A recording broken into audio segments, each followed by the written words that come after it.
نحمده ونصلي على رسوله الكريم أما بعد فأعوذ بالله من الشيطان الرجيم بسم الله الرحمن الرحيم يريدون ليطفئوا نور الله بأفواههم والله متم نوره ولو كره الكافرون هو الذي أرسل رسوله بالهدى ودين الحق ليظهره على الدين كله ولو كره المشركون يريدون أن يطفئوا نور الله بأفواههم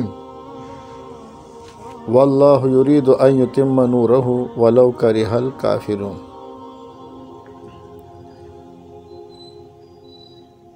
یہ جو چند آیتیں ہم نے پڑھی ہیں، جیسے میں نے عرض کیا تھا کہ ہم ایک قسم کی جو آیات ہیں ان کو ہم ایک کلپ میں لے آتے ہیں۔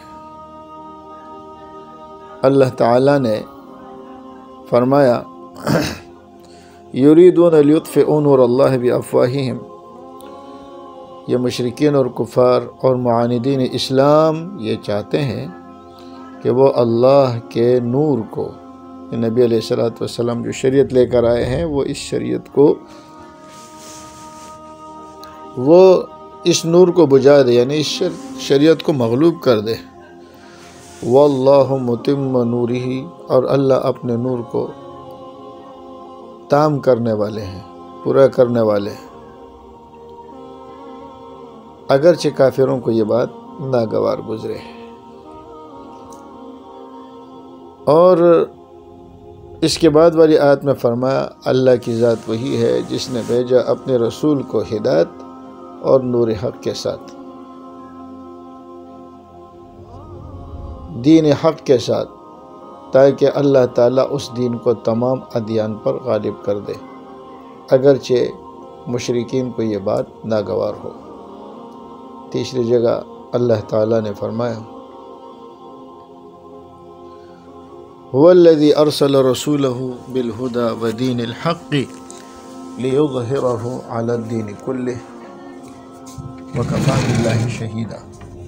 اللہ تعالیٰ یہ چاہتے ہیں، اپنے رسول کو ہدایت اور دین حق کے ساتھ بھیجا تاکہ اس کو تمام ادیان پر غالب کرے، اور اللہ تعالیٰ اس بات پر گواہ ہے۔ اسی طرح چوتھی جگہ اللہ تعالیٰ نے فرمایا یریدون ان یطفئوا نور اللہ بافواہہم،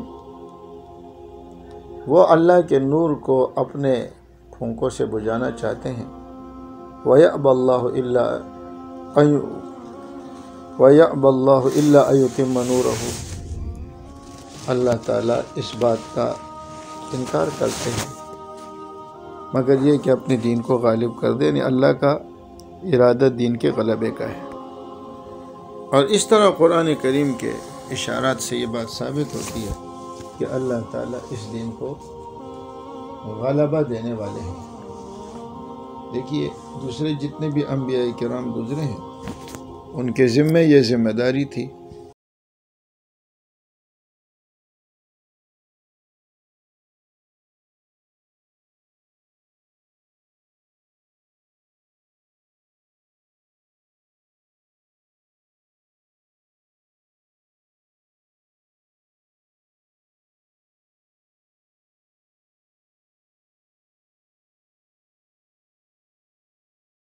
اور تبلیغ کا مطلب یہ ہوتا ہے کہ جو کام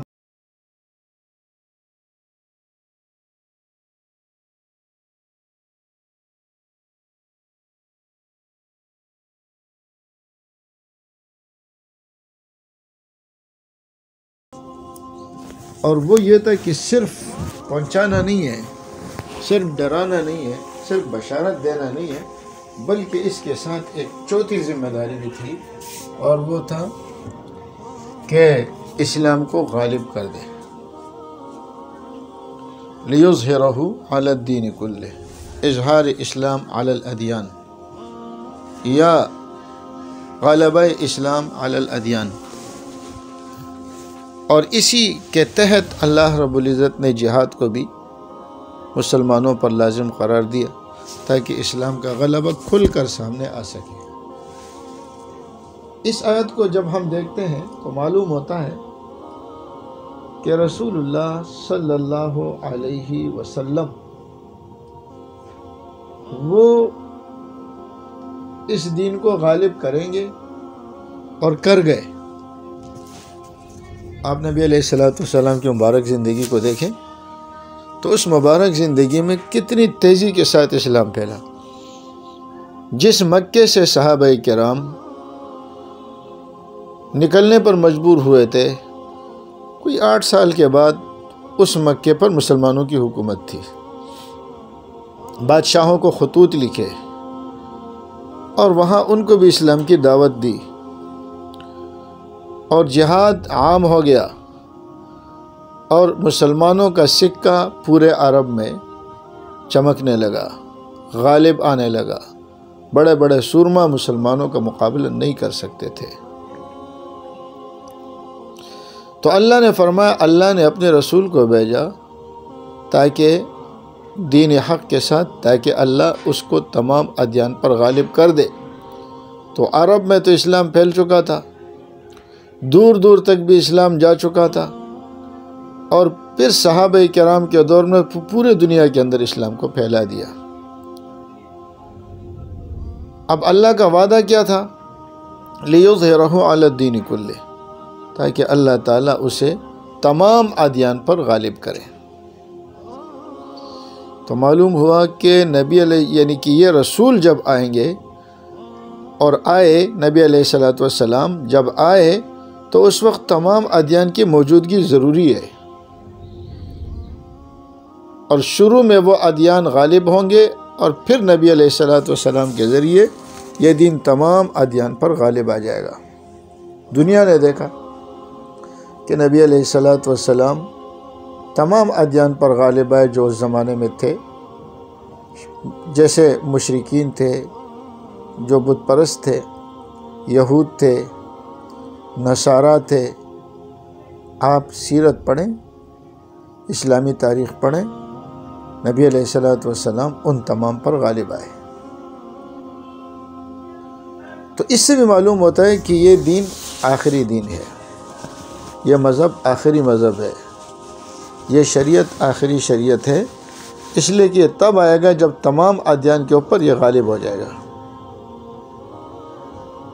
اب آپ خود سوچیں کہ اگر نبی علیہ السلام کے بعد کوئی نبی آتا تو وہ تو بعد میں آنے والا مذہب ہے، اور دین اسلام تمام ادیان پر غالب ہونے والا ہے۔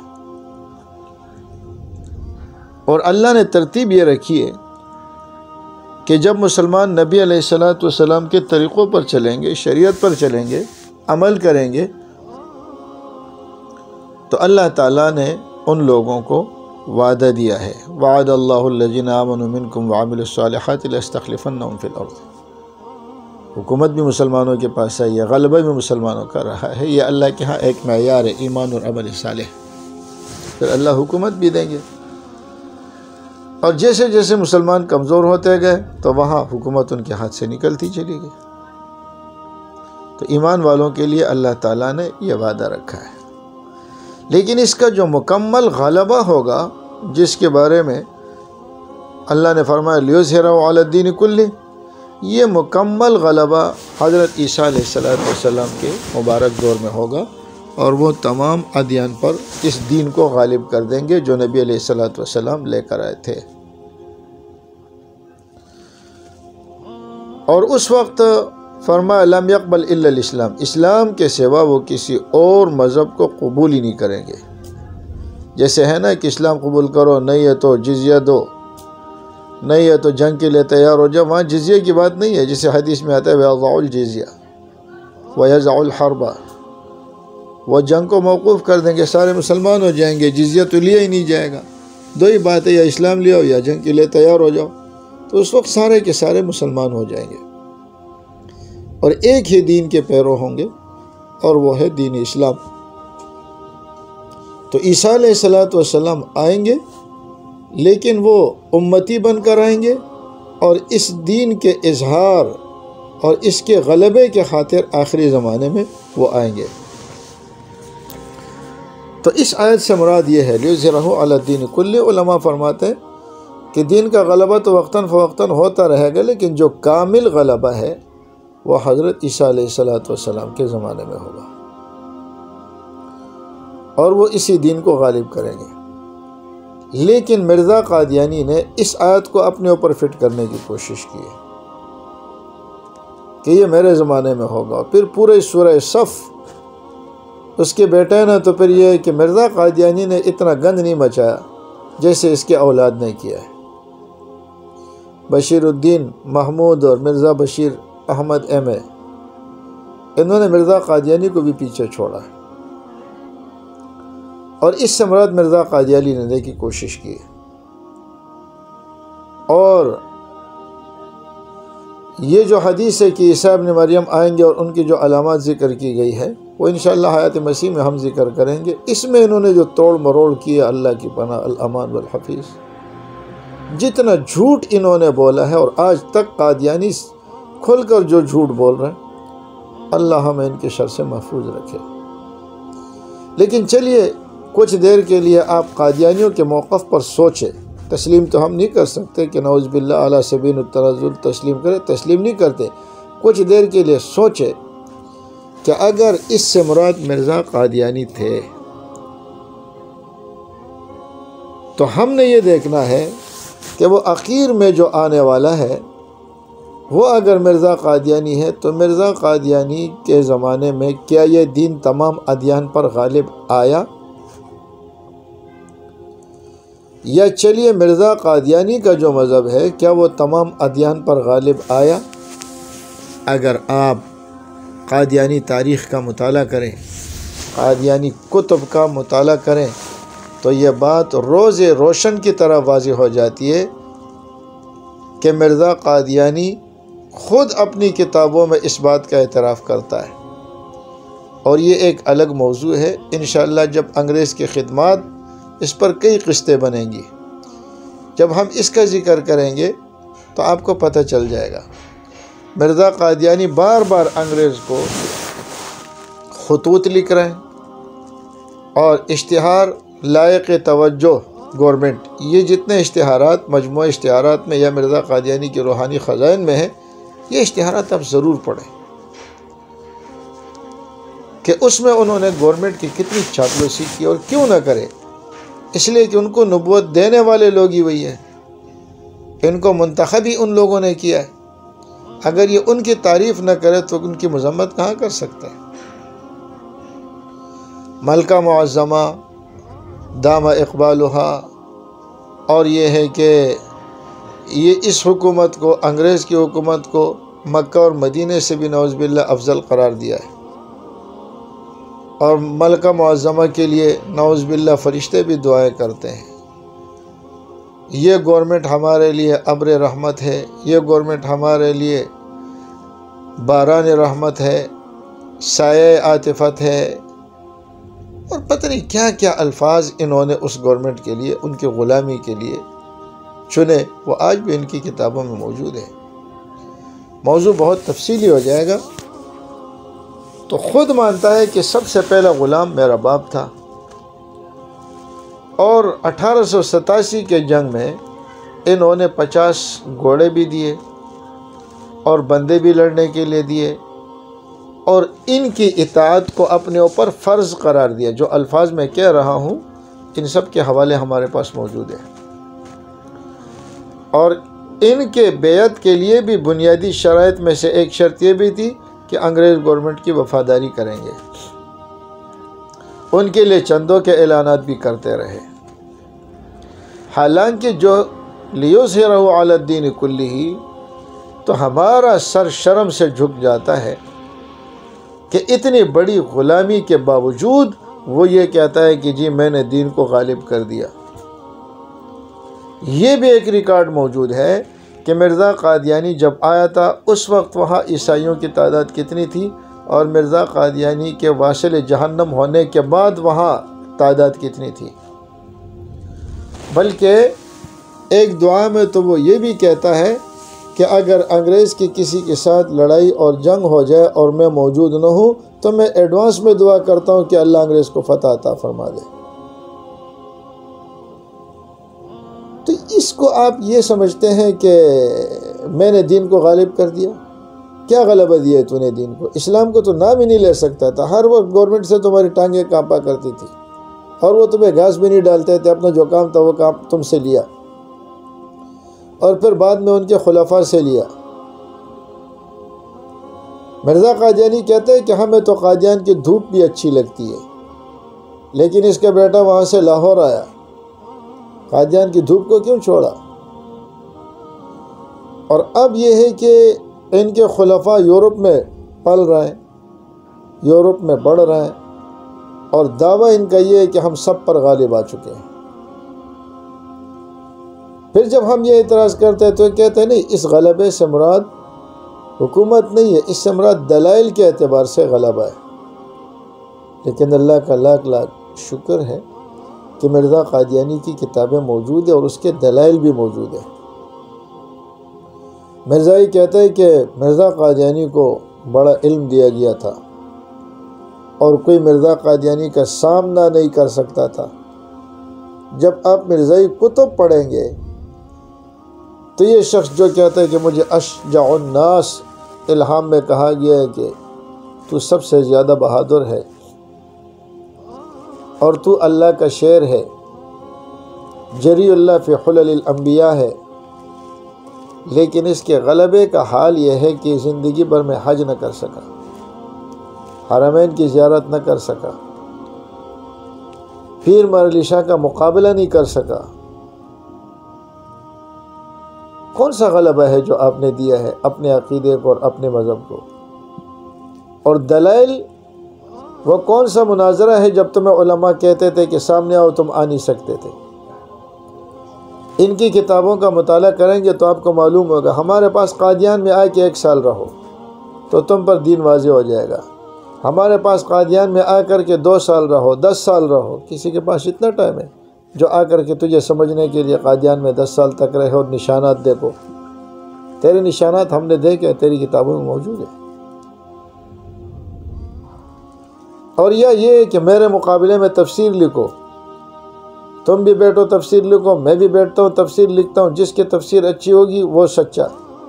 اللہ کے بندے، ہم بار بار آپ سے کہہ رہے ہیں، بلکہ اب میں مانتا ہوں اس بات کو کہ مرزا قادیانی جیسی تفسیر کرتا ہے نا، ویسے تفسیر کوئی کر نہیں سکتا، اور نہ کسی مفسر نے کی ہے۔ اور اس کی وجہ یہ کہ مرزا قادیانی اپنے گھر میں بیٹھ کر حکیم نور الدین کے مشورے سے تفسیریں بنایا کرتا تھا، قرآن کریم میں تحریفات کیا کرتا تھا، اور وہ معانی بیان کرتا تھا جو کسی مفسر نے اس کو نہیں لیا، نہ کسی صحابی نے لیا، اور پھر اس کو اپنا الہام قرار دے دیتا تھا۔ تیری ذہنی اختراع ہے، اور ظاہر ہے کہ ایسے شخص کو مفسر نہیں کہا جا سکتا جو تیری طرح تفسیر لکھے۔ تیری والی کو ہم تفسیر نہیں کہیں گے، تحریف کہیں گے۔ جیسے تفسیر تو کرتا ہے نا، یہ آج تک کسی نے کیا ہی نہیں، یہ اپنی زبان سے کہتے ہیں۔ جو تفسیر سورہ فاتحہ کے مرزا صاحب نے کی ہے، اچھا جی 70 دن کے اندر ایسی تفسیر لکھو، وہ نہیں لکھ سکا۔ 70 دن تک کون تیرا انتظار کرے گا؟ مرد میدان ہو تو آ جاؤ، دیکھا جائے گا۔ نہ پیر مرعلی شاہ کے سامنے یہ جا سکا، نہ مولانا ثناء اللہ امرتسری کے آگے جا سکا، اور ان کو بھی انہوں نے یہی بات کہی، نہیں جی میں نے مناظرہ کرنے سے توبہ کر لیا ہے، سامنے جانے سے توبہ کر لیا، تو بھی تحریر لکھ، میں بھی تحریر لکھتا ہوں۔ الجھانے والی باتیں۔ تو تیرے دلائل کون سے ہے کہ تجھے ہم کہے کہ تو نے اسلام کو غالب کر دیا؟ کس پر غالب کر دیا؟ انگریز سے تو جہاد کرنا حرام ٹھہرا، لیکن مسلمانوں کے خلاف انگریز کی مالی مدد بھی کرتا تھا، قادیانیوں کو بھی بے جانے کی ترغیب دیتا تھا، اور یہ تو خاندانی طور پر انگریز کی خدمات ہے۔ بار بار انہوں نے انگریز کو اس بات کی جتلایا ہے کہ جو خدمات ہم نے کی ہے اس کی مثال دنیا میں پیش نہیں کی جا سکتی۔ تو قادیانی حضرات کو سوچنا چاہیے کہ اگر لیظہروا علی الدین کلہ یہ ظاہر کرنے والا مرزا قادیانی ہے، تو اس کے مرنے کے بعد 1908 میں وہ مرا ہے، اور اب 2023 ہے، تقریباً 115 سال ہو گئے۔ اس 115 سالوں میں قادیانیوں کی مذہبی کیا حالت ہے، کتنا غلبہ ہے ان کو، اور اسلام کو انہوں نے کتنا غلبہ دیا ہے۔ بس بات صرف اتنی ہوئی کہ انگریز جب آیا تو وہ اپنے نظریات اپنے ساتھ لے کر آیا مسلمانوں کو گمراہ کرنے کے لیے، تو علماء اسلام نے الحمدللہ ان کا مقابلہ کیا۔ اس میں مرزا قادیانی کو بھی موقع ملا خود کو آگے کرنے کا، اور پھر اس کے بعد اس کی جو حشر ہوا ہے خاص کر آتم کے ساتھ مباحثے میں، انشاءاللہ جب قادیانی پیشن گوئیوں کا ذکر آئے گا تو ہم اس کا بھی تذکرہ کریں گے۔ تو بہرحال یہ دین آخری دین ہے، اس لیے کہ اس دین نے تمام ادیان پر غالب آنا ہے، اور وہ تمام ادیان پر غالب آ چکا ہے۔ اگر مرزا قادیانی اپنے دین اور مذہب کو مستقل دین کہتا ہے تو ہم اسے بھی یہ بشارت دیتے ہیں کہ اسلام تمہارے اوپر بھی غالب آ چکا ہے۔ اور اگر تم کہتے ہو کہ نہیں جی یہ ہمارا دین وہ نہیں ہے، یہ تو نبی علیہ السلام کے اتباع سے ہمیں ملا ہے، تو آئیے اس پر بھی گفتگو کر لیتے ہیں کہ مرزا قادیانی نے کتنے اتباع کیے۔ مجھے اتباع کی وجہ سے نبوت ملی ہے، کبھی کہتے ہیں ماں کے پیٹ میں مجھے نبوت ملی ہے، لیکن ان کا کام ہمیشہ یہ ہے کہ یہ پروپیگنڈے کرتے رہتے ہیں، اور حقائق کا سامنا نہ کبھی مرزا قادیانی نے کیا ہے اور نہ کبھی ان کے فالوور کر سکتے ہیں۔ اللہ تعالیٰ تمام قادیانیوں کو راہ راست کی ہدایت دے، اور اللہ عقیدہ ختم نبوت کی حفاظت فرمائے، اور ہمیں جو تھوڑی بہت کاوش ہے ختم نبوت کے معاملے میں، اللہ اسے اپنے دربار میں قبول فرمائے۔ وما علینا الا البلاغ۔